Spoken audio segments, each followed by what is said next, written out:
नमस्कार। पूनम की आवाज चैनल में आपका स्वागत है। दोस्तों, आज हम आपको सुनाएंगे एक बहुत ही अच्छी कहानी। अगर आप हमारे चैनल पर नए हैं तो प्लीज हमारे चैनल को लाइक करें, सब्सक्राइब करें और शेयर करें। विराटनगर के राजा का नाम चंद्र प्रताप था और उनके मंत्री का नाम शीशपाल था। दोनों ही वीर और साहसी थे। दोनों अपने घोड़ों पर सरपट भागे चले जा रहे थे क्योंकि वे दोनों शाम होने से पहले अपने नगर पहुंच जाना चाहते थे ताकि अंधेरा होने से पहले वो राजधानी में पहुंच जाएं।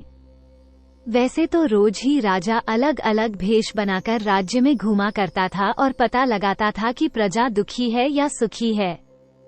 वे लोगों से मिलकर उनका दुख दर्द पूछता था और फिर दूसरे ही दिन उनके कष्टों को दूर किया करता था।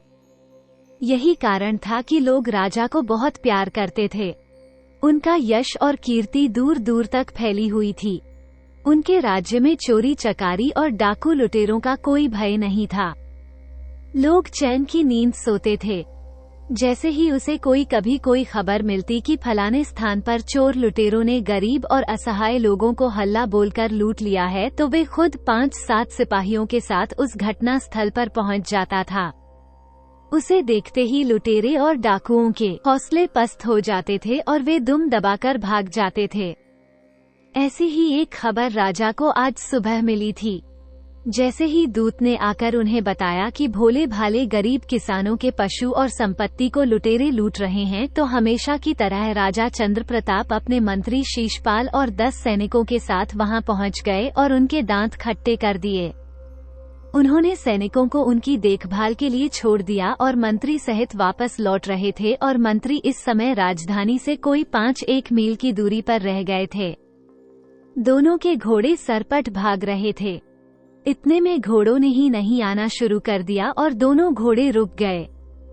दोनों घोड़ों ने अपने आगे के पैर उठा लिए और फिर जमीन पर उन्हें जोर जोर से पटकने लगे। राजा और मंत्री को एकदम से कुछ समझ नहीं आया। उन्होंने जो इधर उधर देखा, उसी शाम उसी समय सामने के रास्ते पर उन्हें एक बड़ा सा नाग फन फैलाए हुए दिखाई दिया। उसका दिव्य मणि मुंह से निकलकर बाहर पड़ा हुआ था। नाग को देखते ही चंद्र प्रताप ने सहानुभूति प्रकट करते हुए कहा, अरे, ये तो दिव्य मणि धारण करने वाले नाग लोक के नाग हैं। इस वीर नाग की ऐसी दुर्गति किसने की है? उसकी यह करुणाजनक मौत किस दुष्ट ने की होगी? इसे किसने मारा होगा? तो मंत्री ने कहा, हाँ महाराज, अपने राज्य की धरती पर आज तक ये पाप हुआ है। हुआ नहीं था, लेकिन आज हुआ, ऐसा हुआ है। मंत्री ने शोक प्रकट करते हुए कहा। तो राजा ने कहा, हाँ शीशपाल, ये बात तो बहुत ही बुरी हुई। अब हम क्या करें? राजा भी चिंतित हो गया। और कोई उपाय नहीं है। हमें इसे जीवनदान देकर जो पुण्य प्राप्त कर लेना चाहिए। शीशपाल ने कहा कि महाराज, आपको तो संजीवनी विद्या आती है और इस अवसर पर आपको उस विद्या का चमत्कार देखने का मौका खोना नहीं चाहिए। राजा चंद्र प्रताप सिंह गंभीर हो चले और कुछ सोचते रहे। फिर बाद में बोले, मगर शिशुपाल, यह विषधारी नाग है। इसे तो लोग मारने में ही पुण्य समझते हैं। फिर क्या ऐसे प्राणी को संजीवनी से जीवित करना अच्छा होगा? तब मंत्री ने कहा, महाराज, भगवान शंकर ने भी एक राक्षस को जीवित करने के लिए संजीवनी मंत्र काम में लिया था। देवपुत्र को पुनः जन्म देने से उन्हें काफी दुख भोगना पड़ा था। इसलिए महाराज, जिसे हम दुनिया में अच्छा समझते हैं, वही विश्वासघाती और बुरे होते हैं। यदि जो बुरा उस समय पर उसे जीवनदान दिया जाए, बुरा भी हो, लेकिन जीवनदान देने से बड़ा कोई पुण्य नहीं होता। वो बड़े बड़ों का अनुभव है। यही बड़े बूढ़े आज तक कहते हुए आए हैं। मेरी समझ में तो यही आता है कि अगर इस समय आप संजीवनी मंत्र का प्रयोग करके इस नाग को जीवनदान देंगे तो इसमें कोई बुरी बात नहीं है। आपके मंत्र के प्रभाव से आपकी खुद की आत्मा कितनी खुश होगी, यह एक बार आजमाकर तो देखिए। मंत्री के इस आग्रह के नीचे राजा दब से गए। कुछ देर वे मन ही मन सोचते रहे और उन्होंने मंत्री की बात मान ली। तत्काल घोड़े से नीचे उतरे और नाग के पास जा पहुँचे। उसके साथ साथ मंत्री भी घोड़े से नीचे उतर आया और उनके पास जाकर खड़ा हो गया। राजा संजीवनी मंत्र को कुछ दूरी पर खड़े होकर पढ़ने लगे, परंतु बार बार प्रयोग करने से भी उस मरे हुए नाग में कोई हरकत पैदा नहीं हो रही थी। खूब कोशिश करने पर भी वो नाग जीवित नहीं हो रहा था। राजा अब मन ही मन बड़ा चकित हुआ और उसके साथ ही उसे खुद पर भी क्रोध आने लगा कि मेरा यह मंत्र क्यों नहीं चल रहा, आज मेरा मंत्र कारगर क्यों नहीं हो रहा, आज ऐसी क्या खास बात है। राजा मन ही मन दुखी हो उठा। तभी मंत्री ने कहा, महाराज, आपके मंत्र का कोई असर दिखाई नहीं दे रहा। इससे ये प्रकट होता है आपके गुरु ने आपको झूठा मंत्र सिखाया। ऐसे झूठे गुरु का क्या विश्वास। राजा ने कहा, नहीं नहीं मंत्री जी, ऐसा नहीं है। मेरे गुरु पर और इस महामंत्र पर कभी भी विश्वास मत करो, तुम्हें पाप लगेगा। राजा ने थोड़ा क्रोधित होते हुए कहा। तो फिर मंत्री ने कहा, फिर किस तरह का विश्वास करूं महाराज, आप खुद ही देख लीजिए। नाग अभी तक जीवित नहीं हो सका। राजा के जो हाथ जल गए। इतना सुनने पर उसने कहा, मैंने इस काम को जानबूझकर पूरा करना स्वीकार किया है, तो मैं इसे पूरा किए बिना चैन नहीं लूंगा, क्योंकि राजा को तो अंदर से बड़ी महसूस हो रही थी। राजा ने कहा, थोड़ा रुको, अगर सर्प पर संजीवनी का प्रभाव नहीं पड़ा तो मैं दूसरा मंत्र शव प्रवेश काम में लेता हूँ। तुम देखोगे कि इस मंत्र का कैसा चमत्कारी प्रभाव होता है। फिर तुम तो मान जाओगे कि मेरे गुरु में कितनी सच्चाई और बल है। राजा ने बड़े गर्व से कहा। तो मंत्री ने बात को पलटते हुए कहा, जाने दो भी महाराज, बेकार क्यों पीछे पड़े हुए हो। चलो छोड़ो इस काम को, रात हो रही है, अंधेरा होने से पहले ही राजधानी पहुंचना है। राजा ने कहा, नहीं नहीं, यह अब नहीं हो सकता। राजा की तो जो अब मान पर बात आ गई थी। राजा थोड़े जोश में बोले, तुम मेरी देह संभालो, मैं अपनी आत्मा इस नाग के शव में डालता हूँ तो मैं यह नाग भी थोड़ी देर में जीवित दिखाई देगा। जैसे ही यह चलने फिरने लगेगा, वैसे ही मैं जल्दी से मेरी आत्मा दोबारा मेरे शव में डाल दूंगा और मैं वापस जीवित हो जाऊंगा। इस काम के करते ही हम राजधानी चलेंगे। मंत्री ने कहा। मंत्री को राजा का कहना मानना पड़ा। राजा चंद्र प्रताप ने पर सब प्रवेश मंत्र का जाप शुरू कर दिया। धीरे धीरे राजा का खुद का शरीर ढीला और निर्जीव पड़ने लगा।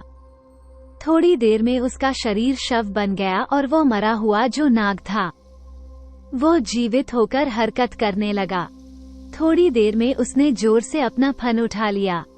उसी वक्त जैसे ही राजा की आत्मा नाग में प्रवेश हुई, वैसे ही मंत्री ने अपनी आत्मा राजा के शव में डाल दी और अपने शव के तलवार से कितने ही टुकड़े कर डाले।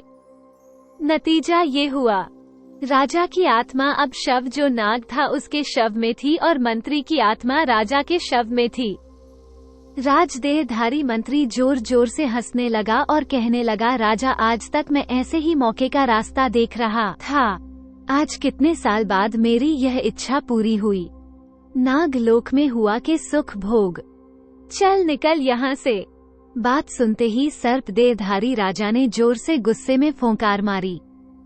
दुष्ट, तूने मेरे साथ छल किया, लेकिन देखना मैं इस विश्वासघात का बदला अपने विषधारी दांतों से लेकर रहूंगा। नीच, तू देखना कि मैं दंड देकर मेरा शव वापस ले लूंगा। मैं देखता हूँ कि तू किधर बचकर जाता है। मंत्री क्रोध में भरकर चिल्लाया, देख, 1 इंच भी आगे बढ़ने की या फन उठाने की कोशिश मत करना, वरना इस तलवार से तेरी गर्दन भी उड़ा दूंगा। मैं तुझे जीवनदान दे रहा हूँ, इसे अपना भाग्य समझ और यहाँ से चला जा। सर्प देहधारी राजा गुस्से में अपने फन को जोर जोर से जमीन पर मारने लगा। मंत्री जोर से हंसने लगा और कहने लगा, सुन, तू समझता था कि सिर्फ तुझे ही संजीवनी मंत्र आता है। ये तेरी भूल थी, मुझे भी वो विद्या कम नहीं आती। जिस समय तू सर्प का यह मंत्र फूंक रहा था, उस समय मैं उसका विपरीत मंत्र पढ़ रहा था। यही कारण था कि तेरा मंत्र नहीं चल सका, हालांकि तूने कोशिश की। मंत्री फिर खिलखिलाकर हंस पड़ा। सर्प देहधारी राजा रह रहकर फन पटकने लगा और गुस्से में जोर से चीखा, नीच, विश्वासघाती, मैं तुझे ऐसा नहीं समझता था। मैं तुझे बड़ा अपना हमदर्द समझता था। मंत्री ने राजा की देह में से खिलखिलाते हुए बोला, और तू ये भी समझ बैठा राजा की वस्तु अकेले हो और अकेले ही पर सब परवेश का मंत्र जानते हो। ये भी तेरी भयंकर भूल थी। जिस समय तेरे गुरु अलका आनंद तुझे मंत्र सिखाते थे, उस समय मेरे पिता मुझे उस गुप्त जगह ले जाया करते थे। इसलिए वह मंत्र जिस तरह मेरे पिता को मालूम था, उसी तरह मुझे भी मालूम हो गया। मुझे भी वे दोनों ही विद्या उतनी ही आती हैं जितने की तुम्हें, और शायद तुझसे ज्यादा मुझे आती है, क्योंकि मंत्री पर राजा की अपेक्षा सरस्वती की कृपा अधिक रहती है। जा अब अपने रास्ते लग। नाग कहीं का। नागराज ने भी भीतर ही भीतर तड़पते हुए थोड़ी देर सोचा कि बेकार में इस दुष्ट की तलवार से बुरी मौत मरने से अच्छा है कि अपने इसी हाल में जीवित रहना चाहिए। इसलिए ये सोचकर राजा गुस्से में फन पटकता हुआ वापस घास में घुसता हुआ चला गया। रास्ते भर उसकी आत्मा मंत्री को कोस रही थी। कपटी नीच, इस दुष्ट कर्म का फल तुझे एक न एक दिन भोगना पड़ेगा। यह आवाज उस जंगल में काफी देर तक गूंजती रही, फिर वह धीरे धीरे शांत हो गई। राजा की देह धारण किए हुए मंत्री शीशपाल घोड़े पर बैठकर राजधानी की तरफ बढ़ रहा था। वो मन ही मन बड़ा खुश था। उसके दिमाग में तरह तरह के विचार उठ रहे थे। वो सोच रहा था उसने अपनी चाल के द्वारा राजा को अपने रास्ते से सदा के लिए हटा दिया है। अब कोई भय नहीं है, अब कोई बाधा उसके रास्ते में नहीं आएगी और वो अपना शेष जीवन अब राजा बनकर सुख और ऐश्वर्य से गुजारेगा। इतना बड़ा विराट नगर का साम्राज्य उसके हाथों में होगा। एक एक बच्चा अब उसके इशारे पर नाचेगा। चारों ओर अब उसकी तूती बोलेगी। इतनी मीठी कल्पनाओं में सोच सोच कर उसे बड़ा सुख मिल रहा था, मानो सारी पृथ्वी की खुशियां उसे मिल गई हों। घोड़ा तेज दौड़े जा रहा था। राजा के रूप में मंत्री ने एक हाथ से दूसरे घोड़े को भी लगाम जो पकड़ रखी थी। पृथ्वी पर चारों तरफ अंधकार फैल गया था। नीले नीले आकाश में तारे चमक रहे थे। मंत्री घोड़े पर तेजी के साथ राजधानी की तरफ बढ़ता जा रहा था। चारों ओर जंगल में साए साए की आवाज से उसे अपने दिल की धड़कन साफ सुनाई दे रही थी। धीरे धीरे वह मंद मंत्री राजा बनकर राजधानी में प्रवेश कर गया। तोप की सलामी दी गई। उसने फौरन हाथ ऊंचा करके सबको रोकते हुए कहा, आज बड़े दुख की बात है। मैं और मेरा मंत्री शीशपाल लुटेरों को खदेड़कर वापस राजधानी लौट रहे थे। रास्ते में जो खंडाला में के घने जंगल में पहुंचते ही एक खूंखार बड़े शेर ने अचानक छलांग लगाकर मंत्री को चीर दिया। भाग्य से मैं उसके पंजों से किसी तरह निकलकर बच आया। मैं बहुत घबरा उठा हूँ। मेरी कुछ समझ में नहीं आ रहा है। अचानक आए संकट से और मंत्री जी की इस तरह की मौत से मेरा मन बड़ा दुखी हो गया है। आज से 10 दिन तक सारे राज्य में शोक मनाया जाएगा। फौरन जो राज्य के झंडे थे उनको झुका दो और खजाने में से सोने की मोहरें मंत्री के शोकग्रस्त परिवार को मेरी ओर से दे दो। मंत्री ने बिल्कुल राजा चंद्रसेन की आवाज में नाटक करते हुए अपना दुख प्रकट किया। शरीर पर राजा के वस्त्र थे। किसको फिर कोई शक हो सकता था। उस दुष्ट मंत्री ने बाद में भारी कदमों से महल में प्रवेश किया। मंत्री की इस अचानक मृत्यु का शोक समाचार चारों ओर फैल गया। महल पर लगा हुआ झंडा झुका दिया गया।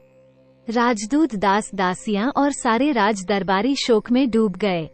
जैसे ही शिशुपाल ने राजमहल में कदम रखा, वैसे ही रानी जो स्वर्ण थाल लेकर आरती उतारने के लिए सामने आई, परंतु राजा ने उसे रुकने का इशारा किया। रानी भारी कंठ से बोली, महाराज ज्यादा दुखी मत होइए। मंत्री जी ने राजा की आवाज में दुख प्रकट करते हुए कहा, रानी वह मेरा प्यारा मंत्री था। ऐसी बेमौत मारा जाता गया है कि मैं अपने को संभाल नहीं पा रहा हूँ और तुम कहती हो कि मैं दुखी न हूँ। रानी ने राजा को बहुत समझाया। शांत हो जाइए महाराज, दुख आज किसको नहीं है। भगवान ने आपके प्राण बचाए। मेरा सुहाग बना रहा। भगवान की बड़ी कृपा हुई है। मुझे आरती उतारने दो। नहीं, मंत्री जो राजा बना हुआ था बोला, अभी मेरा मन ठीक नहीं है, अभी मुझे अकेले रहने दो। इतना कहकर मंत्री चुपचाप राजा के कक्ष में चला गया। उसे रानी की विनती सुनी अनसुनी कर दी। रानी हार कर चुपचाप अपने कक्ष में लौट आई। राजा के शोक से उसका दिल भी भर उठा था। आधी रात का समय था। रानी अपने पलंग पर लेटी हुई थी। कमरे में हल्की रोशनी फैली थी। सोने से पहले उसने भगवान से प्रार्थना की और थोड़ी देर बाद उसकी आंख लग गई। आधा घंटा भी नहीं बीता होगा कि अचानक उसके कानों में आवाज आई, रानी यहाँ से उठकर जल्दी कहीं दूर चली जा। ये तेरा सुहाग नहीं है, तेरा सुहाग खतरे में है। तेरा पति दिखाई देने वाला राजा देवधारी यह शैतान मंत्री है, राजा चंद्र प्रताप नहीं। इस दुष्ट कपटी ने तेरे सुहाग को धोखा देकर यह राजा की देह धारण की है। ये जो कुछ होकर रहा है ये सब नाटक है। तेरा पति राजा अदृश्य रूप में है और बहुत ही दुख से तुझे ये संदेश दे रहा है। इस समय सर्प की देह को धारण किए हुए है। धीरे धीरे तुझे सारी घटना मालूम हो जाएगी। अभी तो उठ और फौरन यहाँ से कहीं दूर निकल जा। इस नीच ने तेरे राजा के साथ बड़ा धोखा किया है और आगे की चिंता छोड़, समय आने पर सब ठीक हो जाएगा। तब तक तपस्या कर और भगवान का नाम ले। रानी की नींद एकदम से खुल गई और वो हड़बड़ाकर उठी। उसका सारा शरीर पसीने में भीगा हुआ था। उसने इधर उधर नजरें दोहराई पर कहीं भी कोई नजर नहीं आया। कमरे में शांति थी। दीपक जल रहा था। कहीं कोई भी परिवर्तन नहीं था। उसकी सांसें तेजी से जो चल रही थी उसे कुछ नहीं सूझ रहा था। थोड़ी देर याद कर वह तेजी के साथ उठी और पड़ोस के कमरे में जाकर उसने अपने एक विश्वासपात्र दासी को धीरे से उठाया और उसके कान में कुछ कहा। थोड़ी देर बाद वह चुपके से अपने जरूरी वस्त्राभूषण आदि लेकर आधी रात में ही राजमहल के पिछवाड़े के रास्ते से निकल गई। चारों ओर अंधेरी रात का सन्नाटा छा रहा था। सारा राजमहल नींद में सोया पड़ा था। कहीं दूर किसी के खांसने की आवाज सुनाई दी और एक कुत्ता भौंका। आवाज सुनकर रानी और दासी छिप गई। बाद में वे एक गुप्त रास्ते से जितनी जल्दी हो सकती थी उतनी जल्दी दूर जंगल में पहुंच गई। चलते चलते उन्हें सुबह हो गई। मुर्गे ने बांग दी। वे दोनों एक नदी पर जाकर रुक गए। वहां उन्होंने मुंह हाथ धोया और कुछ फलाहार किया। अब जाकर उनके दिल की धड़कन कुछ कम हुई। बाद में उन्होंने अपना भेष बदल लिया और झाड़ झंकार और गड्ढों में गिरती पड़ती आगे बढ़ने लगी। जंगल में अगर कहीं से भी थोड़ी सी आवाज आती तो वे किसी बड़े पत्थर या किसी बड़े पेड़ की छाया में छिप जाती। पेड़ के पीछे जब उन्हें लगता कि संकट चला गया है तो वे फिर आगे बढ़ने लगती। चलते चलते उन्हें दोपहर हो गई। अब पहाड़ी के दूसरी तरफ उस भयानक जंगल को छोड़कर एक गांव के कुछ पास आ पहुंची थी। वहां एक खंडर बना मंदिर दिखाई दिया। चलते चलते वे काफी थक चुकी थी। उन्होंने वहीं विश्राम करने की सोची और थोड़ी ही देर बाद वे गहरी निद्रा में मग्न हो गई। उधर सुबह होते ही सारे राजमहल में खलबली मच गई। सारी दीवारें चीख चीख कर कह रही थी, रानी गायब हो गई है। सब दास दासियां इधर उधर उदास चेहरे लिए भागदौड़ कर रहे थे। धीरे धीरे यह बात मंत्री के कानों तक भी पहुंची। ये सुनते ही वह हक्का बक्का रह गया। क्या कहते हो? दास जब उसके पास आकर कहने लगा कि रानी जी गायब हो गई हैं, तो मंत्री बना राजा जोर से चीखा। ये तब दास दासी ने बताया कि यह सच है महाराज। तो एक दासी ने थर थर कांपते हुए कहा, नहीं, वो जो मंत्री था पागलों की तरह चिल्लाकर बोला, ऐसा नहीं हो सकता। इतने में दूसरे दास ने डरते हुए हाथ बांध कर कहा, बड़ी अनहोनी हो गई महाराज। रानी के साथ दासी भी, जो उनकी मुंहबोली दासी थी, वो भी चली गई है। उसका भी कहीं पता नहीं है। तो जो राजा बना मंत्री था उसने कहा, तो मेरा मुंह क्या देखते हो? जाओ, सारे राज्य का चप्पा चप्पा छान डालो। आज की आज रानी को ढूंढ कर लाओ। अगर तुमने उसका पता नहीं लगाया तो तुम्हें सख्त से सख्त दंड मिलेगा। जब सारे राज्य में ढिंढोरा पिटवा दिया जाए, जो भी रानी को ढूंढ कर लाएगा हम उसे मोहमांगा इनाम देंगे। मंत्री ने जोर से अपनी आवाज को बुलंद किया। चारों ओर दूत फैल गए। उन्होंने सब जगह अपने जाल बिछा दिए। सारे मंदिर, बगीचे, तालाब, कुएं सब छान डाले, परंतु रानी और उसकी दासी का कहीं पता नहीं चला। ढूंढते ढूंढते दोपहर हो गई और दोपहर से शाम हो गई। राजमहल में चिंता से परेशान बैठा शीशपाल मंत्री मन ही मन सोच रहा था, ये कैसे हुआ? रानी को कहीं मेरे गुप्त रहस्य का पता तो नहीं चल गया? पर नहीं सोचने लगा, उसे कैसे पता चल सकता है? उसे कौन कहने बैठेगा? फिर रानी आखिर चुपचाप उठकर कैसे कहाँ चली गई? कितने डरावने विचारों ने उसे जकड़ लिया था। उसकी बुद्धि काम नहीं कर रही थी। ये सब एक ही रात में कैसे क्या हो गया? उसे तो यूं लगा था मानो उसकी सोची हुई सारी योजना सफल हो गई थी, लेकिन यहाँ तो एक ही रात में सारी सोची योजना विफल हो गई। श्री गणेश ही अशुभ हुआ है। रानी की तलाश कितने ही दिनों तक चलती रही, परंतु उसका कहीं पता नहीं चला। मंत्री शीशपाल की चिंता अभी ऐसी की ऐसी ही बनी रही और दिन पर दिन उसकी चिंता बढ़ती जा रही थी। रानी और उसकी दासी गहरी नींद में सो रही थी। जैसे ही उनकी दफ्तर में आंख खुली तो उन्होंने देखा कि वे दोनों ही नरभक्षी आदमियों के घेरे में घिरी हुई हैं। वे बिल्कुल असमंजस में पड़ गए। पहले तो उन्होंने उनके चेहरे देखे और एक के बाद एक चीख मारकर बेहोश हो गई। नरभक्षी चारों ओर घेरा बनाकर खूब नाच गा रहे थे। उन्हें आज इस बात की खुशी थी कि उन्हें इंसानों का ताजा ताजा मांस खाने को मिलेगा, इसलिए उनकी खुशी का कोई कारोबार नहीं था। वे चाहते थे पहले उन्हें तंदुरुस्त और तगड़ा किया जाए और फिर उनका मांस खाया जाए। सरदार ने तुरंत 2 आदमियों को आदेश दिया कि इन्हें अपने अड्डे पर लेकर चलो। सारे सेवक तालियां बजाने लगे, झूम झूम कर नाचने लगे। रानी और उसकी दासी दोनों मूर्छित थीं। उन्हें गुप्त जगह पर ले जाया गया। सभी आदमी अपनी अपनी जगह मस्त हो रहे थे। किसी को भी अपनी सुध नहीं थी। सबने मदिरा पी रखी थी। गिरोह के हर आदमी को ताजा मांस मिलने की खुशी थी। बहुत दिनों बाद उन्हें ये खुराक मिलनी थी। नरभक्षियों का ये नियम था कि पहले अपने पंजों में फंसे वे शिकार को खूब पिलाकर तगड़ा किया जाए और उसके बाद उसे देवी के सामने बलि चढ़ा दिया जाए और उसके बाद देवी के सामने थोड़ा सा प्रसाद चढ़ाकर बलि का शेष जो बचा हुआ शरीर होता है उसको गिरोह के आदमियों में बांट दिया जाता है। इस उद्देश्य की प्राप्ति के लिए सरदार सब कुछ करता था। बलि होने वाले नर अथवा मादा को अच्छे से अच्छा खाना खिलाया जाता था। उसकी खूब निगरानी रखी जाती थी और कड़े पहरे में रखा जाता था। रानी अब बहुत परेशान और दुखी थी। उसने सरदार के 2-4 नौकरों की जब ये बात सुनी कि उन दोनों को देवी के सामने बलि चढ़ाएंगे, तब से रानी को रह रहकर केवल यही विचार आ रहा था, अब सारे जीवन की लीला समाप्त होने जा रही है। पता नहीं मैं कहाँ हूँ और राजा कहाँ है। राजमहल से निकलकर मैंने अपने सुहाग की रक्षा करनी चाहिए, परंतु यहाँ आकर मैं नरभक्षियों के बीच में घिर गई। वाह रे भाग्य! कुएं से निकली और खाई में गिर गई।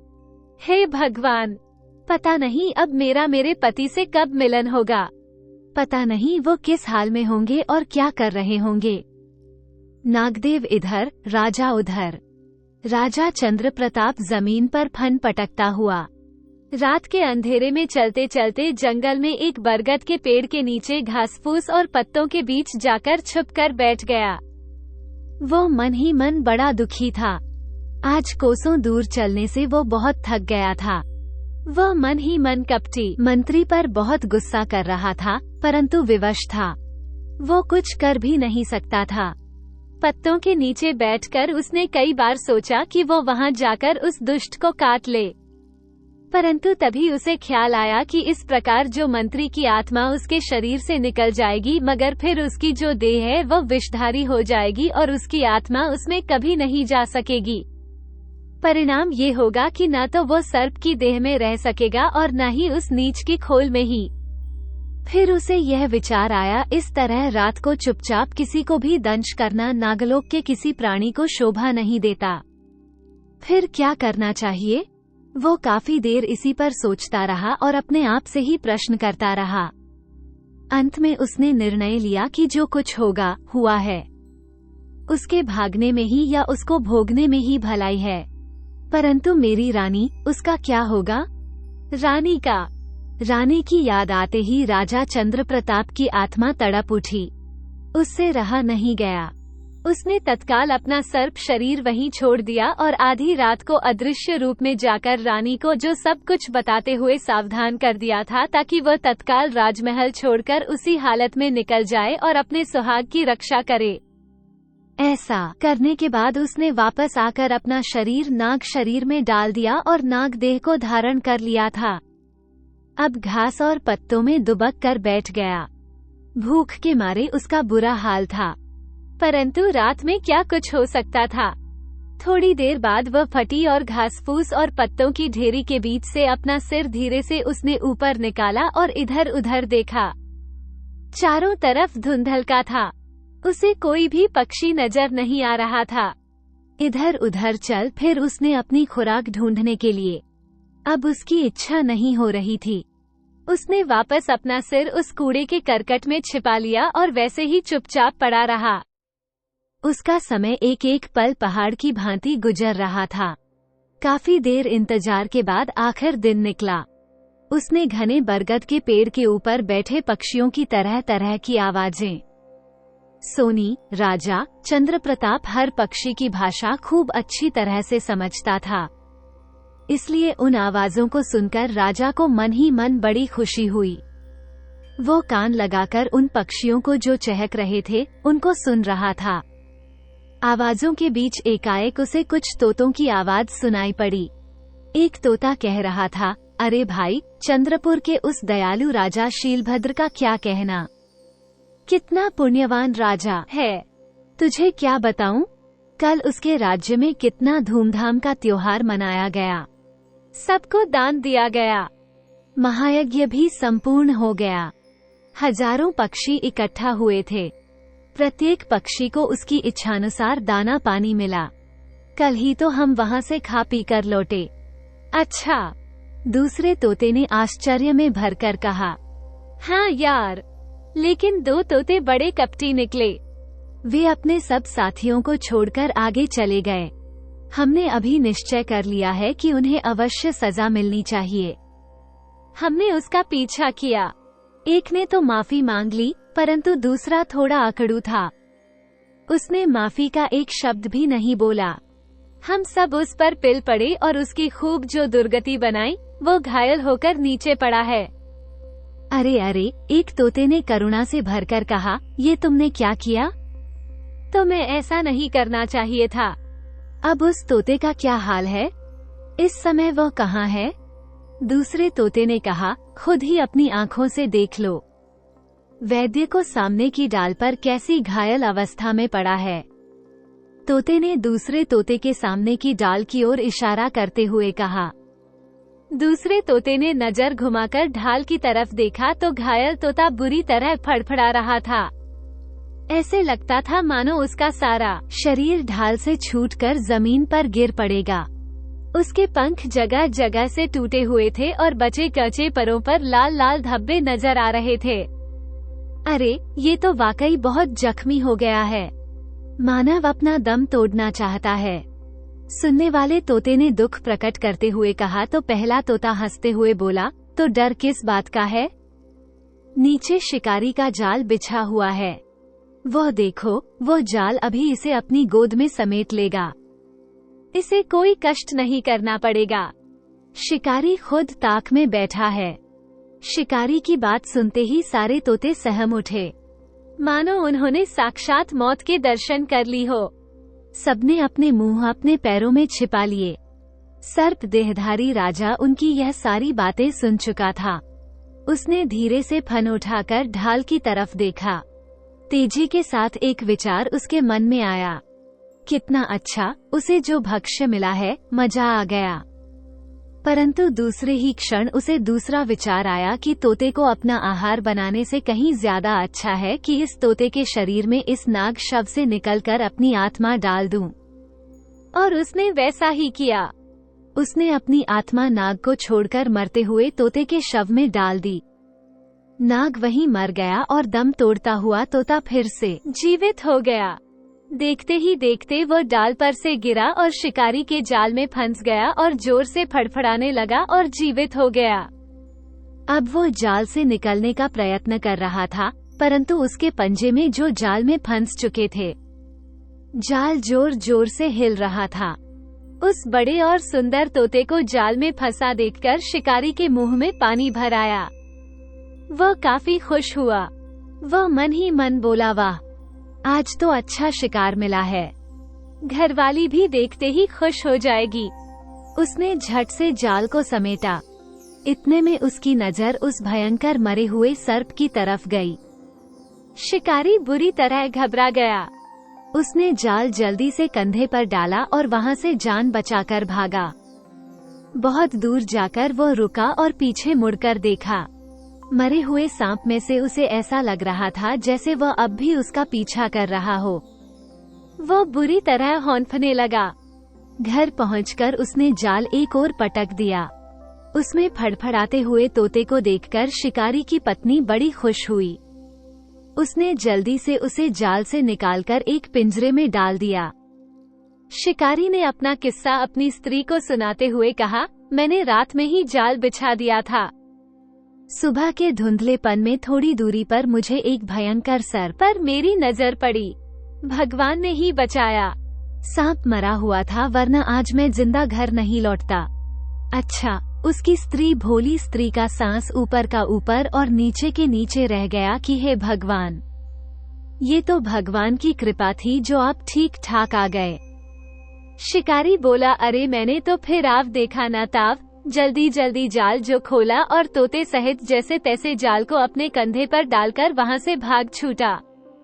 अभी भी वो बात याद आती है तो मेरे तो रोंगटे खड़े हो जाते।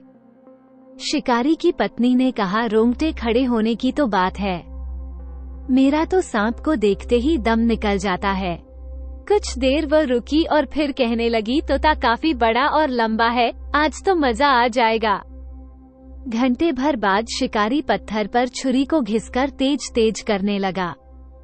उसके बाद उसने तोते को पकड़ने के लिए पिंजरे में हाथ डाला।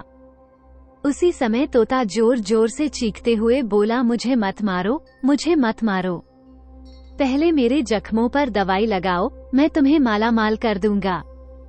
शिकारी तो ये सुनकर बड़ा हैरान था। आज तक के जीवन में उसने कभी किसी तोते को इतनी बातें बोलते नहीं सुना था। उसका हाथ वहीं का वहीं रुक गया। आंखें फाड़े शिकारी उस तोते को देख रहा था।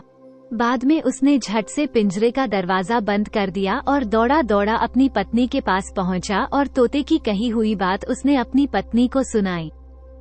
शिकारी की बात सुनते ही जो शिकारी की पत्नी को बड़ा आश्चर्य हुआ, वो कहने लगी, आप क्या कह रहे हो? सच में तोते ने ऐसा बोला है कि वह हमें माला माल कर देगा। उसकी आंखें खुशी से चमकने लगी। शिकारी ने हामी भरी और कहा कि मैं सच कह रहा हूँ। उसकी स्त्री तो खुशी से नाचने लगी। शिकारी बोला, ये कोई पूर्वजन्म का पहुंचा हुआ ज्ञानी है या पंडित है, पता नहीं किसके श्राप से यह पक्षी रूप में अपनी जिंदगी गुजार रहा है। उसकी पत्नी कहने लगी, हाँ, जरूर कोई ना कोई रहस्य तो है और हमें उसे मारना नहीं चाहिए। शिकारी ने अपना फैसला सुना दिया तो उसकी पत्नी कहने लगी कि जाओ तुम उसकी मरहम पट्टी का इंतजाम करो, वह जख्मी है। शिकारी तोते की दवा के लेप के लिए बाहर चला गया। एक दिन गुजरा, फिर दूसरा और रोज और तोते के जख्मों पर शिकारी दवा का लेप करता। इस तरह तोता 8वें दिन धीरे धीरे बिल्कुल ठीक हो गया। शिकारी की पत्नी उसे बड़े प्यार से रखती, उसे रोज समय से दाना पानी डालती और प्यार से बोलती। एक दिन शिकारी ने उसका रहस्य जानना चाहा, इसलिए उसने पूछा, भाई, तुम बिल्कुल इंसानों की तरह बातें करते हो, फिर भी पक्षी रूप में हो, तोते की देह में आखिर तुम कौन हो? शिकारी की पत्नी भी उस समय वहीं पर बैठी हुई थी, तो तोते का जवाब सुनने के लिए उसे भी उत्सुकता हो रही थी। शिकारी भी सांस रोककर तोते के उत्तर की प्रतीक्षा करने लगा। तोते ने एक ठंडी सी सांस भरी और बोला, मेरी कहानी बड़ी दुख भरी है। तुम सुनकर क्या करोगे? भाई, तुमने मेरे घावों को अच्छा किया है। तुम्हारा यह एहसान और भलाई मैं कभी नहीं भूलूंगा। इतना कहकर तोता चुप हो गया। फिर भी कुछ तो बताओ, आखिर तुम कौन हो और हमसे जो बन पड़ेगा हम तुम्हारी मदद करेंगे। शिकारी ने फिर से कहा तो वह कहने लगा, नहीं भाई, मेरे दुख मुझे ही भोगने पड़ेंगे। जब तक मेरे भाग्य में दुख लिखा है उस वक्त तक कोई भी मेरी सहायता नहीं कर सकता। ले दे, लेकिन एक दिन इन दुखों का अंत जरूर होगा। कैसे दुख? शिकारी ने बड़े अधीर होकर पूछा, किन दुखों की बात कर रहे हो? आप हमें साफ साफ क्यों नहीं बताते? शिकारी की उत्सुकता देखते हुए तोते की देह से राजा चंद्रप्रताप ने अपना सारा किस्सा सुनाया। शिकारी और उसकी पत्नी की आंखें फटी की फटी रह गई। दोनों ने हाथ जोड़े और बोले, महाराज, यह एक गरीब की कुटिया है। हमें दुख है कि आपको ये दिन भी देखने पड़े। हमें बताइए, आपके लिए हम क्या कुछ कर सकते हैं? तोते की आंखों में खुशी के आंसू भर आए।